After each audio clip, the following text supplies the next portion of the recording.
Doutora Isabela Salles, seja muito bem-vinda ao Real Time 1. Prazer recebê-la aqui no RTU Entrevista. Doutora Isabela, defensora pública do Estado, que coordena o polo da Defensoria no Alto Rio Negro. Essa aqui é a sua poltrona, fique à vontade. Obrigada. Tem água aqui, caso a senhora queira tomar água no momento da entrevista, pode ficar à vontade mesmo. Tá bom.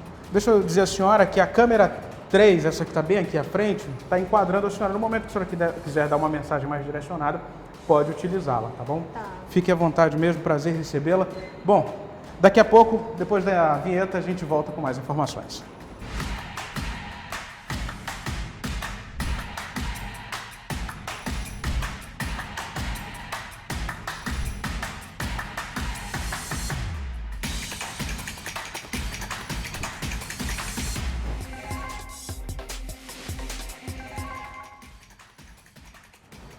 A doutora Isabela coordena o núcleo da Defensoria que fica na região do Alto Rio Negro. Municípios que estão ali, vamos falar do mais indígena do Brasil, São Gabriel da Cachoeira, depois descendo para Santa Isabel do Rio Negro e mais abaixo Barcelos. É uma região, como eu falei, com uma grande concentração da população indígena, mas distante ali de São Gabriel, tem uma etnia muito importante e que a gente ouviu falar no noticiário saindo de Roraima, mas eles estão também no Amazonas. E ela elaborou um relatório com a equipe voltado a essa etnia, que são os Yanomami. Defensora, qual foi a realidade encontrada pela senhora nessa etnia que vive na parte do estado do Amazonas? Bom, nós estivemos na região do Rio Padauiri. É uma região muito específica lá no município de Barcelos, já bem próximo da fronteira com a Venezuela. Tem uma proximidade também com o estado de Roraima, assim como toda a área do Rio Demene, do Rio Preto, que também é no município de Barcelos. Nós encontramos uma realidade de muito abandono, de muito descaso dos serviços públicos, né? Os postos de saúde muito precarizados, com a estrutura totalmente comprometida, as equipes de saúde também trabalhando sem insumos, com poucos medicamentos ou sem os medicamentos necessários. Encontramos muitas crianças aparentando estar infectadas com verminoses, alguns pacientes já em tratamento de desnutrição e que ainda assim estavam numa situação bastante grave, né? Delicada, né? Muito delicada de saúde, e altos índices de malária, né? Essa região acabou se tornando uma das mais endêmicas de malária de toda a terra indígena. E essa malária, inclusive, é o tipo mais grave, que é a malária falciparum, né? Então, causa muitos agravos e isso gera outras debilidades, principalmente no que tange assim, a situação nutricional, né? Porque a malária, ela deixa a pessoa realmente ali na rede, prostrada, né? Então, isso modifica, inclusive, até o acesso à alimentação. É uma região que tem uma oferta de alimentos, tem açaí, tem pupunha, né? Os Yanomami, eles historicamente, eles são caçadores-coletores, então eles não têm o costume da roça, como outros povos, né? Então a alimentação deles é diferenciada. No entanto, essas patologias, essas doenças, né, que o napo, né, o branco, vai levando para lá, vão se instalando, e à medida que vai se instalando, a gente tem essas consequências. Somado a isso, tem toda a desestruturação dos serviços públicos, de saúde principalmente, e a FUNAI também não consegue chegar nesses territórios para dar uma resposta, para dar uma assistência adequada para esses indígenas.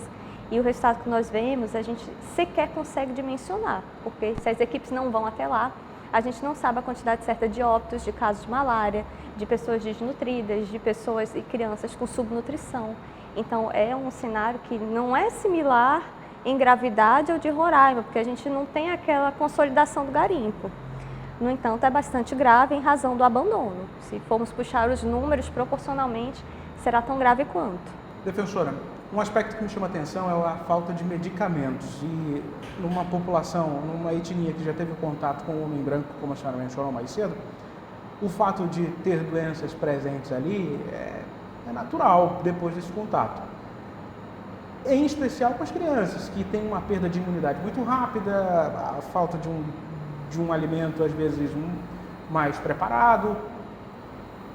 A senhora menciona uma falta de informação em números. Nesse relatório, vocês conseguem fazer alguma estimativa de mortes infantil, por exemplo, de indígenas crianças? Bom, nós temos informações que nos foram repassadas no final de 2022 por moradores, por indígenas Yanomami, que são da comunidade muito próxima e que é uma região que nos preocupa muito exatamente por conta desse vazio informacional, né, que é a comunidade Larraca. Os indígenas mencionaram para a gente que haviam morrido 11 crianças de malária no ano de 2022. Esse dado a gente não sabe precisar se ele é real, se ele está certo, mas ainda assim é um dado muito preocupante, porque essas comunidades elas têm mais ou menos ali, no máximo 100, 150 pessoas, contando com as crianças, que são a maior parte dessa população, né? Então, dentro desse universo de 100 pessoas, 11 crianças virem a óbito e o pessoal que nos chega, que pega malária, mês sim, mês não. Então, proporcionalmente, esses dados são muito preocupantes, né? E isso que nos gerou articulações, nos motivou a buscar medidas para que esses serviços cheguem, principalmente a saúde, né? Bom, esse relatório ele vai além de um diagnóstico, é isso que a senhora está dizendo? Perfeito. Ele faz um diagnóstico, traz informações que vêm desde setembro de 2021, foi quando nós nos instalamos na região do Rio Negro, então tem informações desde São Gabriel da Cachoeira, que são os Yanomami de Maturacá, ali do Rio Calaburiz, tem informações dos Yanomami também de Santa Isabel do Rio Negro e, por fim, de Barcelos. Cada lugar tem um perfil diferenciado, né? As comunidades se organizam, vivem de uma maneira diferente, então isso também precisa ser levado em consideração para os serviços, né? E esse relatório ele traz essas informações condensadas e também sugere medidas, né? Claro que quem tem expertise, quem tem um conhecimento técnico para adotar as medidas mais adequadas é a saúde indígena, né? É o pessoal da vigilância epidemiológica, são as instituições que trabalham nessas áreas, né? Nós fazemos apenas sugestões, indicamos o que precisa ser feito em caráter emergencial, em médio também e em curto prazo, porque a gente não pode esperar muito não, senão nós teremos ali, quem sabe, muitas crianças prejudicadas. E o fato de prejudicar aquilo que eu mencionei mais cedo, as crianças diretamente, a gente está falando do futuro dessa etnia nessa região do Amazonas. Agora, a senhora entregou esse relatório nas mãos da ministra Sônia Guajajara. Sim, esse relatório foi entregue em mãos para a ministra, foi entregue também em mãos para o secretário de Saúde Indígena, o Veip Itapeba. Nós comunicamos também à FUNAI, a presidência por ofício. Então, as instituições da política indigenista estão municiadas dessas informações. Nós observamos que a mera entrega dessas informações já gerou algumas articulações, então nós já saímos do zero, né? O COI, que é o Comitê Operacional de Emergência Yanomami, que está organizando essas intervenções, também já recebeu esse relatório e nos informou que será feito um diagnóstico, né, uma busca ativa em toda a terra indígena Yanomami, contemplando também as aldeias do estado do Amazonas, e a partir disso vão ser aplicadas as medidas necessárias, né? Também já foram adotadas algumas medidas bastante emergenciais, que a gente considerava principalmente em relação ao controle da malária. Então, a FVS do Amazonas já entrou no território. Infelizmente, ainda não chegou nessa área, que é mais preocupante, porque o acesso é realmente muito difícil. Como é que foi o acesso até lá? Então, precisa ir até Boa Vista. De Boa Vista, chega-se por avião de pequeno porte, então aquele avião de 4 lugares. Um hidroavião? Nem hidroavião, porque o rio está muito seco. Muito seco e é cachoeira. E é muito sinuoso, então é difícil a navegabilidade. Agora, para a aldeia Parrana, você vai de avião até determinado ponto e depois de helicóptero. Então, o acesso é muito difícil, o helicóptero tem um suporte de peso menor. Então, até para a equipe levar água, porque lá não tem, os postos não tem água potável, não tem fonte de água, então eles têm que levar água. Levar água, alimentação para ficar ali um mês, até isso precisa ser calculado. Então é uma área que você já está mencionando de difícil acesso, obviamente, área remota, mas é necessário políticas que atinjam aquela população. É necessário que esteja à mão do governo ali e do governo federal, que é responsável por essa população. A senhora mencionou mais cedo que conseguiu perceber já algumas movimentações e que ainda não chegou nesses territórios, dadas as circunstâncias da logística. Mas a senhora espera que nos próximos meses isso já seja, pelo menos, vislumbre uma melhora, consiga perceber uma melhora, pelo menos na chegada de medicamentos, que é tão básico? O que a senhora tem recebido de retorno, assim, do ponto de vista de quem está nesse grupo de trabalho? Sem dúvida, a gente espera, mas também não dá para esperar sentado, né? Então, nós começamos uma articulação por meio da Fundação Estadual do Índio, do Amazonas, governo do estado, para viabilizar um fornecimento temporário ali, muito pontual, de medicamentos para essas aldeias, né? A gente está tentando viabilizar isso junto à SEMA, Central de Medicamentos do Amazonas, até que se normalize, né, os contratos ali do DICEI Yanomami, que é quem cuida da parte da saúde indígena de toda a terra indígena Yanomami. Vale mencionar que ano passado, né, uma operação da Polícia Federal identificou que havia desvio de medicamentos dentro do DICEI Yanomami. Uma situação extremamente grave, né? Posteriormente até identificaram lotes de medicamentos, desses medicamentos vendidos em grupos de WhatsApp, onde havia garimpeiros, onde havia ali pessoas de fato com segundas intenções, né? E totalmente ali para desvirtuar a finalidade do uso. Então esses contratos eles estão todos sendo revistos, de modo que atualmente o DICEI Yanomami está sob intervenção federal. Então quem está operacionalizando tudo é o COI, esse comitê, e nós precisamos pautar as situações emergenciais, né? A situação de Roraima é muito grave. Entendemos que não será algo resolvido facilmente, porque as medidas são muito estruturais, né? Tem dificuldade logística, tem a questão da segurança pública, né? Ali tem uma intervenção também do meio ambiente, né? Do monitoramento ambiental. É bastante grave, mas a gente precisa sinalizar esse alerta para as instituições de que o Amazonas ele sempre ficou um pouco negligenciado nas políticas públicas para os Yanomami. Então, as políticas públicas para cá sempre chegaram menos, principalmente em Barcelos. E os Yanomami reclamam muito disso. Então, a gente sinalizou isso também, que essas diferenças, né, o Estado precisa adequar seus serviços, senão isso gera modificações até na organização social desse povo. A senhora fala sobre essa região de Barcelos, onde estão os Yanomami. Há presença de garimpeiro nessa região, próxima a eles? Existe essa presença. O ICMBio já identificou que existe até garimpo de aluvião crescendo, que é esse garimpo que aparece nas imagens aéreas lá de Roraima. Esse tipo de garimpo já existe em Barcelos, no Rio Preto, na região do Rio Aracá, né? São regiões que têm a presença de garimpo, não é da mesma forma. Não é com aquela estrutura de Roraima, mas cresceu muito, principalmente nos últimos 2 anos. Os impactos eles são irreversíveis, né? Próximo de Santa Isabel também tem informação de que existem esse tipo de garimpo. E existe uma preocupação dos Yanomami de São Gabriel da Cachoeira de que haja a mesma coisa que aconteceu nos anos 90, uma migração desses garimpeiros, de parte dos garimpeiros, para o Pico da Neblina.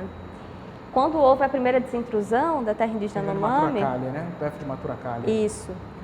Quando houve a primeira desintrusão, então, muitos migraram para essa região. Então, eles estão monitorando, né? Estão alertando as instituições que fazem o controle ambiental, porque é importante que haja também um monitoramento desse fluxo. Certo. Isso é uma preocupação de curto e médio prazo, uma vez que a gente está vendo sair dessa região de Roraima, e é uma região muito próxima, então inspira cuidados. Agora, doutora, para finalizar essa entrevista, a senhora entende que a Defensoria está indo num papel que vai além até do dia a dia do trabalho de vocês ali na região. Vocês estão preocupados com uma atividade que é, obviamente, do governo federal, que deveria ser mais contundente por parte do governo federal, mas a Defensoria do Estado está percebendo a urgência desse problema. De 2021 para cá, quando a senhora chegou ali, a situação, acredito que foi avançando de forma deplorável a olhos nus. Sim, a maioria dos serviços ali realmente compete a instituições do governo federal. Porém, a Defensoria tem também uma atribuição para além do nosso atendimento ali de pensão alimentícia, de registro de nascimento individual, a gente tem uma atuação também na tutela coletiva, O que falta às vezes, né? Documentos básicos. Sim, e que às vezes inviabiliza até o acesso a alguns serviços públicos, como a saúde mesmo. Mas a gente tem essa atribuição para a tutela coletiva e dentro desse trabalho da tutela coletiva a gente acompanha as políticas públicas. Então, nos interessa, sim, e é nossa atribuição, acompanhar se a saúde indígena está chegando, porque daqui a pouco esse paciente vem da comunidade e vai ser hospitalizado numa unidade de saúde ali no hospital regional que é do estado. Sim. Então precisa que todo o sistema funcione, né? E para isso a gente de fato precisa acompanhar políticas públicas que na maioria das vezes são de nível federal. O que a senhora está falando é que, na maioria dos casos, é óbvio, recai muito sobre o estado do Amazonas, uma competência que é federal no âmbito da saúde pública, por exemplo. Eu só estou dando um exemplo porque vou mencionar novamente o São Gabriel da Cachoeira, que é um hospital de guarnição, que fica naquela região, que é um hospital do Exército, mas tem convênio com a SES, que é do Estado. E atende, em sua maioria, a população indígena, assim como os militares, óbvio. Sim. É isso que você está dizendo, que recai sobre o Estado? Recai também, né? O Estado já teria essa competência, mas sem dúvida, quando a assistência médica básica falha, né? Então a média complexidade ela vai ser naturalmente pressionada. A gente viu isso um pouco na pandemia, né? Então o Hospital de Guarnição, que existe essa gestão aí compartilhada entre Estado e União, sofre bastante com essas remoções. É muito corriqueiro ali no nosso dia a dia, por exemplo, fazer os pedidos judiciais para UTI aérea e buscar pacientes em São Gabriel da Cachoeira e geralmente paciente Yanomami que vem das comunidades. Não só Yanomami, né, mas indígenas, né, da parte do Rio Negro também é o maior público que chega ali para ser hospitalizado. Eu lembro, essa sua fala me faz lembrar de um episódio de 2015, exatamente há um ano, agora em março, quando a gente está gravando essa entrevista. Eu viajei para Iauareté, que é em São Gabriel da Cachoeira, uma região, e tem um hospital lá, que não sei se a senhora tem informações sobre isso, que ele foi inaugurado em 92, um hospital daquela região, e não conseguia ter apoio de nenhum órgão para melhorar aquela estrutura. Eu fui em 2015 lá, e as paredes de madeira construídas em 92 permaneciam as mesmas. Mudou alguma coisa? E permanecem, né? A gente tem uma dificuldade de fazer um pouco o fluxo do trabalho funcionar entre os entes, porque é terra indígena, mas terra indígena, saúde indígena que atua ali, atende só saúde básica, não atende média complexidade. Todo hospital, em tese, tem que atender de média para alta complexidade. Sim. Então, o município que deveria fazer a gestão, acontece realmente um vazio ali de atribuições, né? Isso quando vai para a cidade é a mesma coisa, a gente tem essa dificuldade de fazer ali cada um funcionar dentro das suas competências, porque na maioria das vezes o que acontece é que ninguém quer se responsabilizar, nenhum dos entes, né? Ficar um jogando para o outro.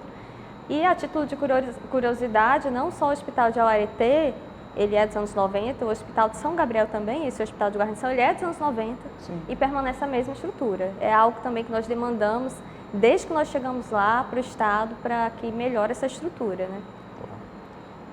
Professora, eu quero lhe agradecer por ter vindo aqui ao Real Time 1, obrigado mesmo. Acredito que o relatório produzido por vocês vai ajudar essa população que está lá na ponta, uma população que precisa, uma etnia que a gente sabe da necessidade de preservá-la e mantê-la ali onde habitam. Muito obrigado.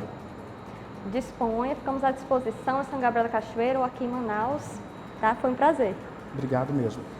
Eu conversei com a defensora pública Isabela Salles, ela coordena o polo da defensoria lá no Alto Rio Negro, aqui no Amazonas. A você, internauta, meu muito obrigado, curta, comente, compartilhe essa entrevista e não esqueça de se inscrever em nosso canal no YouTube, Real Time 1 Play. Meu muito obrigado mesmo e até uma próxima oportunidade.